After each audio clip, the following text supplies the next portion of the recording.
Everything is okay. So it seems like everyone who was involved, also from Wednesday, is available also for this game tomorrow.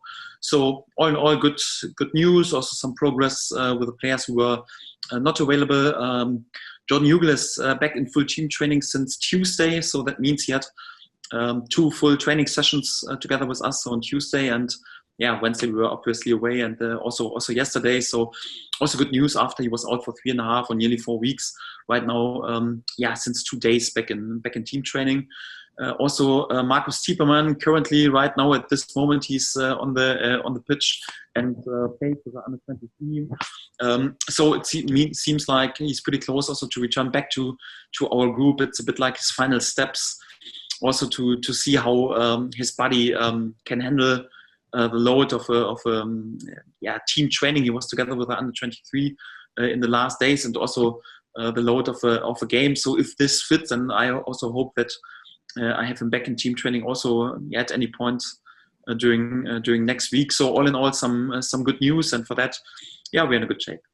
It was not easy because it's always a bit tricky when you don't have a concrete diagnosis. So if you know there's a broken bone or something like this, it's more like, it's sometimes painful, but you can handle it. But it was also for him a difficult time because he felt unbelievably unwell, had problems with his balance feeling, and also with his wellness. He felt quite often really uncomfortable and sick. And no one found anyhow the reason. So it was an ongoing process from more or less from week to week. And to be in this now, it was not easy for him to handle and to cope with it. And thank God in the end we found then out that it was caused by the Epstein-Barr virus, and this has caused the problems anyhow. And right now we have a clear path anyhow how to bring him back to team training, since this moment that he knew, okay, this is the reason for the problems. It was also much better and much easier for him to cope with it. And thank God he's right now pretty close to return back to team training, because of course on this level, especially on this level, he has proved this 2 years ago. He can be an outstanding player and great understanding and relationship, especially also with Timo, for example, and pretty important key player for our squad. It was also not easy for us to cope with this, that he was not available for months, more or less for the whole season, if I'm honest.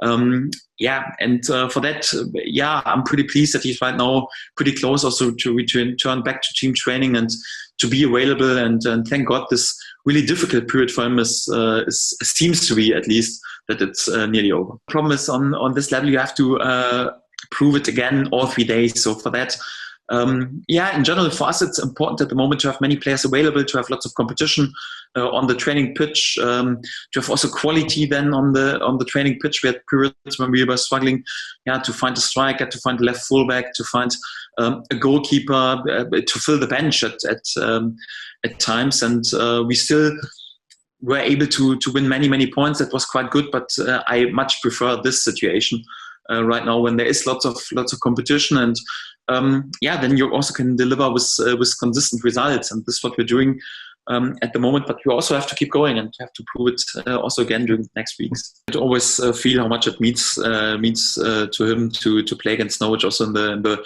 former years. He's a really nice guy. We had also really nice chats, and also like I fully appreciate his work. So I think you see his handwriting. So his team is always there, giving really each and every percent, and his team always leaves everything out there and always goes for it. Although they're perhaps in several games also the underdog, but they're always brave. They play without any fear. They play with courage and lots of fighting spirit, and they go for it and score also many goals. And I think this is also due to the fantastic work he has done there at the club, and also to relegate and then to promote back straight away.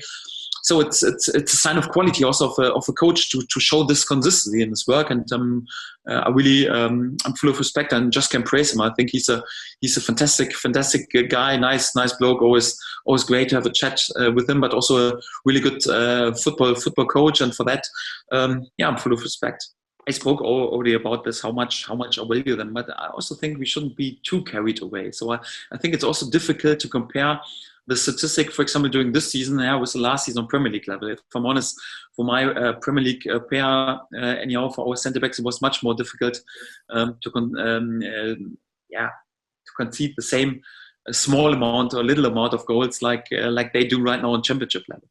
And I wouldn't compare this too much with our first season when I came here, because it's more like it was a situation when we had to stabilize the club, or also not with our promotion season 2 years ago, because we played in front of them more like with Moritz Leitner, Tom Treibel, more like a bit number 10 types in order to protect the back four. It was also a bit more difficult to be absolutely solid. Right now we play with Oliver Skipp, with Kenny McLean, so also a bit different approach. I think it's also a bit easier for the centre backs in comparison to last season or even the 2 seasons before. So I have to say, I have to praise all my 3 centre backs. Also when Christoph was involved, so it was more or less always also a clean sheet. So it's difficult at times even to leave him out right now.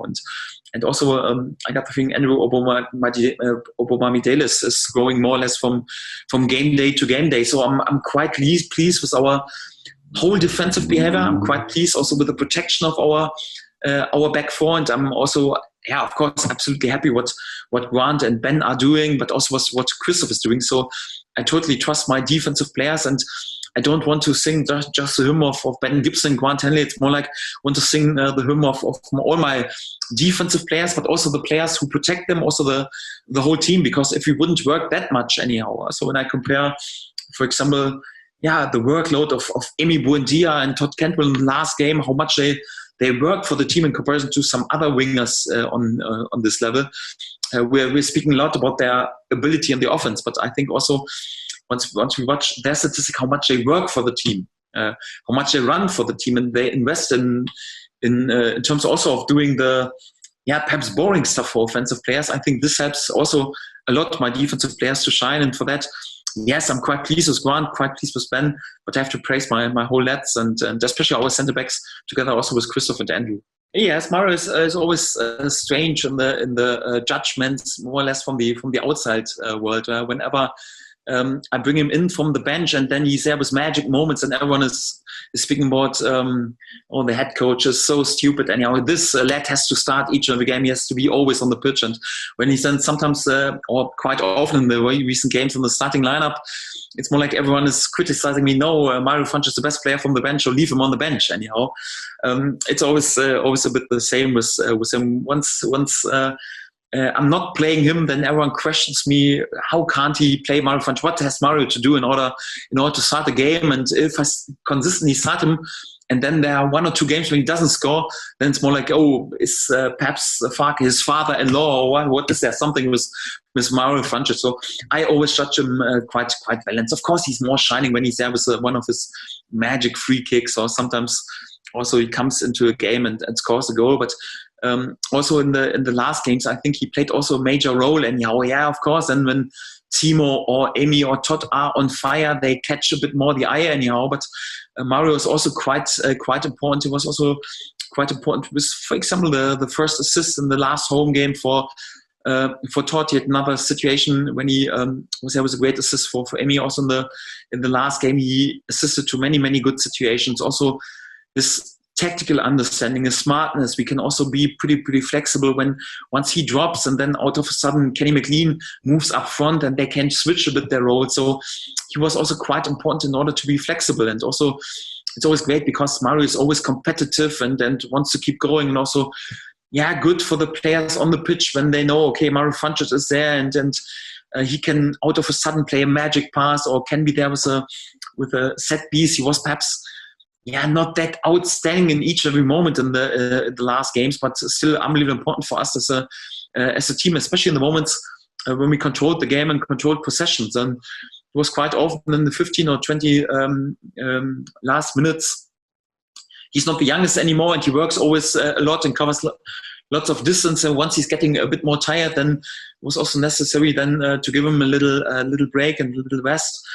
And then once the opponent is not on possession, then he's perhaps not the perfect choice anyhow, because when he has to shift a lot, he's not the youngest anymore, not the quickest in the stumps. But whenever we are capable to control the game, then we need the quality and the imagination and creativity of Mario Vrancic on the pitch. And for that, I judge him always balanced at levels. I'm never over the moon when he's sometimes there with a great goal. Of course, I'm happy for him and I praise him, but not over the moon. And I'm also not criticizing him too much when he doesn't score or doesn't assist like in the last game. So all in all, I'm quite pleased with Manu.